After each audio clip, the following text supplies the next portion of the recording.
So he's very afraid. This kid has obviously been, I think he's been detained. He's obviously covered in wounds. We need the cops here as soon as possible. So he escaped. What sort of monster could be behind this? How did you get the ropes on you? Who did them? The answer? A name many already knew. What's your mom's name? The probable cause statement filed in the 5th District Court of Washington County, Utah, lists the boy's weight in a single line item, sandwiched between two case numbers, in a font no larger than the rest of the page. That's how you learn a 12-year-old had been reduced to skin and bone. Not through a headline, through a line item. Picture this: a family lunchbox, still packed neatly in a kitchen cabinet 3 hours away, in a house the family no longer lived in, untouched for months, while 80 miles south, a boy climbed out a window because the house he was actually living in had stopped feeding him on schedule and started tying him down instead. This is the Dark Discovery Files, and before we go further, here's what we do differently. We don't chase the viral clip. We go to the plea agreements, the sentencing transcripts, the search warrant returns, the paperwork nobody clips for social media, and we let that paperwork carry the story. If that's the kind of true crime reporting you came here for, subscribe now, because this case, out of Ivins, Utah, is one where the public record tells you almost everything, if you're willing to read past the headline. It all started in the city of Ivins, Utah, an affluent bedroom community just a 10-minute drive from St. George. It's known for its glorious red rocks, sun-kissed cacti, and sprawling sandstone mountains. Off the beaten path of the main roadways, you'll find a luxurious neighborhood, complete with multi-million-dollar mansions and upscale amenities. No sidewalks, no neighbors looking in, only blistering hot pavement to separate one desert mansion from the next. And yet, that's what those living in the neighborhood want: complete and total privacy, a much-welcomed escape. But as the desert heat peaked in August 2023, escape took on a terrifying new meaning. While neighbors used this haven to escape the world, a 12-year-old boy escaped a horror of his own.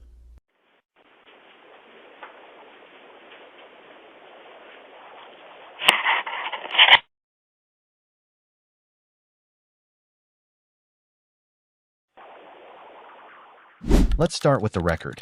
On the morning of August 30th, 2023, according to the probable cause statement filed by Washington County investigators, a boy climbed out of a window at a home on Tagu Court and made his way, barefoot, to a neighboring residence. For his privacy, we won't share this young boy's name, but we will call him by his first initial, R. On August 30th, 2023, an emaciated, beaten, and bleeding R crawls out of a window on Tagu Court and runs to his neighbor's house for help.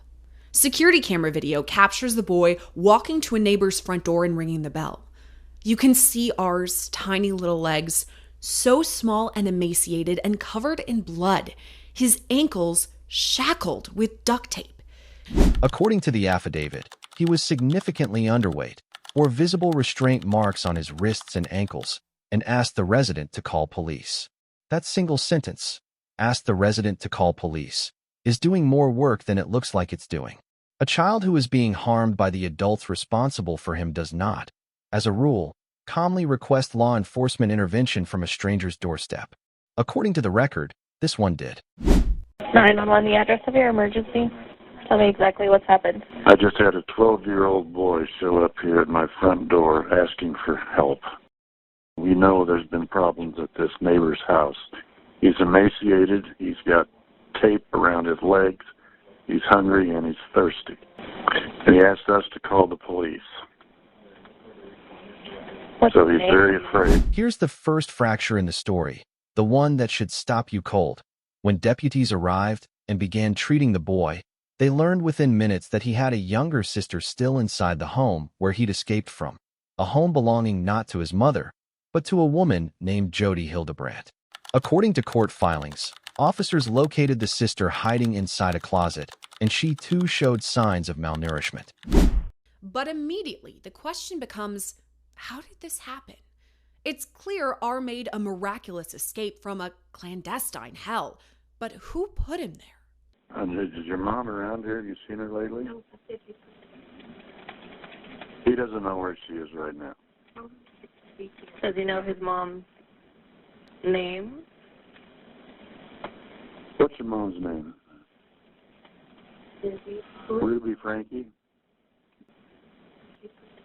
Ask yourself this, because this is the moment the case stops being a domestic dispute and becomes something else entirely. How does a mother end up living, with her two youngest children, inside another woman's house, to the point where deputies responding to a welfare call have to ask a 12-year-old what his own mother's name is? That's the structural question sitting underneath every subsequent document in this case. Not who hurt these children physically. The affidavit answers that fairly directly, but how the architecture of control around them got built in the first place, one decision at a time, none of which looked like a crime scene until it was one. The paperwork remembers what the house tried to hide. Abuse were hidden from the light of day. That is, until R's brave escape. How did you get the ropes on you? Who did them? You're not in trouble with me, okay? We're just trying to figure out what's going on. Our main focus right now is you, okay? Who put the ropes on you?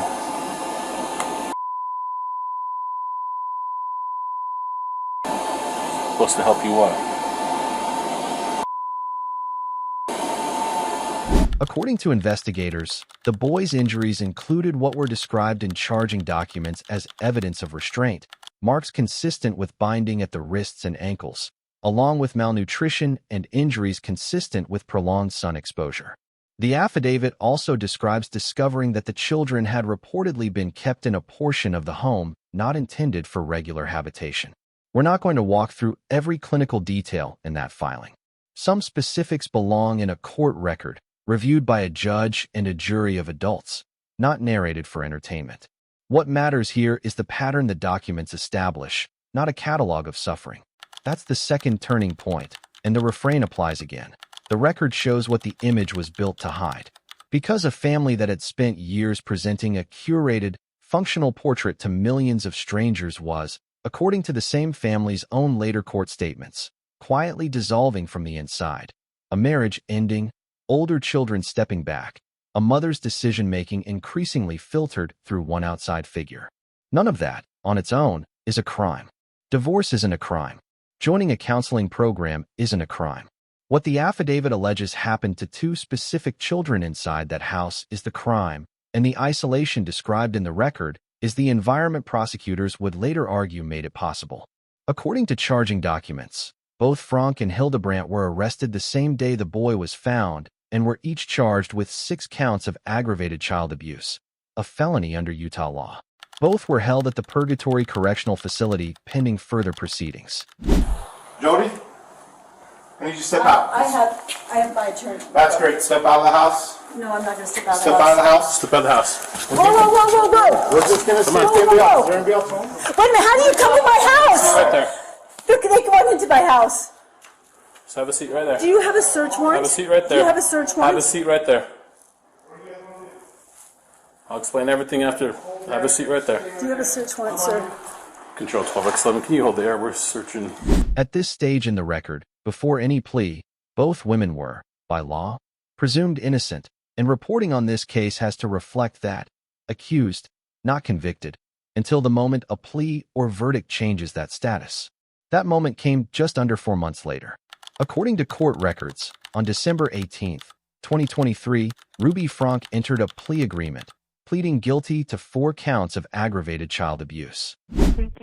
On December 18, 2023, Ruby Franke reaches a plea deal with investigators, pleading guilty to 4 counts of aggravated child abuse.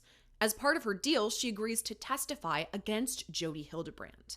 But that wouldn't be necessary, for just 9 days later, Jodi Hildebrandt also pleads guilty to 4 counts of aggravated child abuse. On February 20th, 2024, 9 days after that, according to the same court's docket, Jodi Hildebrandt also pleaded guilty to 4 counts of aggravated child abuse. With both pleas entered, the case moved from allegation to admitted fact, not through a jury verdict, but through Franke and Hildebrandt's own sworn admissions in court, which is its own kind of documentation, arguably more damning than an affidavit, because nobody wrote it for them. Here's the ticking clock question, and it's not about what happened in August of 2023. The plea agreement settled that. It's about the months before. According to statements made in the sentencing hearing, family members told investigators the household had been showing signs of strain well before deputies were ever called. Reduced contact with extended family, increasing isolation, a described shift in how the 2 youngest children were being managed day to day.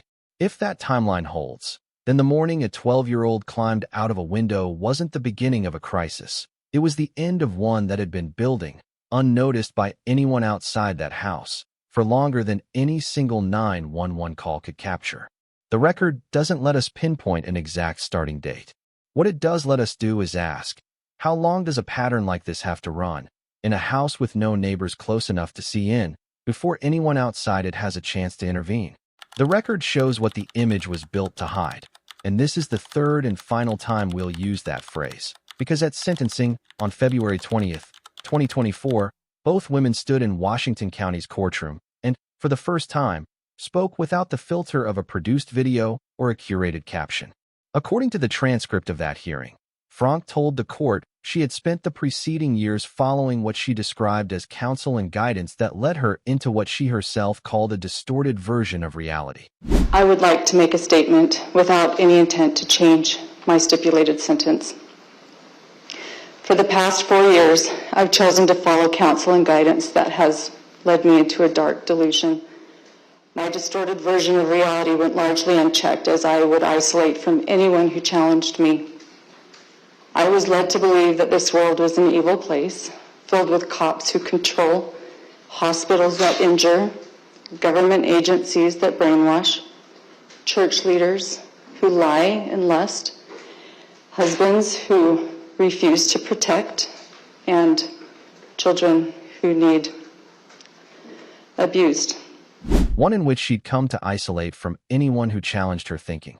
She told the court she took full accountability for her choices and stated it was her preference to serve a prison sentence. Hildebrandt, in her own statement, told the court she sincerely wanted the children to heal, said she had not gone to trial in part because she didn't want them to have to relive the experience, and stated she accepted responsibility for her conduct in the case, while also disputing how she'd been publicly characterized. Jodi also makes a statement that is backed up by her defense attorney. Go ahead. I sincerely love these children. I desire for them to heal physically and emotionally. One of the reasons I did not go to trial is that I did not want them to emotionally relive the experience which would have been detrimental to them. My hope and prayer is that they will heal and move forward to have beautiful lives. I am willing to submit to what the state feels would be an appropriate amount of time served to make retribution as an outcome. My experience with Ms. Hildebrandt is that she is not the person that she has been portrayed to be. 2 guilty pleas. 2 statements accepting responsibility in different degrees for the same set of admitted facts. That's not a cliffhanger. The plea agreements already resolved guilt. What's still worth sitting with is the distance between those 2 courtroom statements and a decade of curated online content that told millions of viewers a very different story about what was happening inside that family. According to the sentencing order, the judge in the case noted that Hildebrandt's role, as someone with professional training explicitly meant to help families, not harm them, made her conduct, in the court's words as reflected in reporting on the hearing, particularly damaging. Both women are sentenced to 1 to 15 years in prison for each count, with a 30-year cap on their imprisonment. But it's Jodi who receives the more severe condemnation.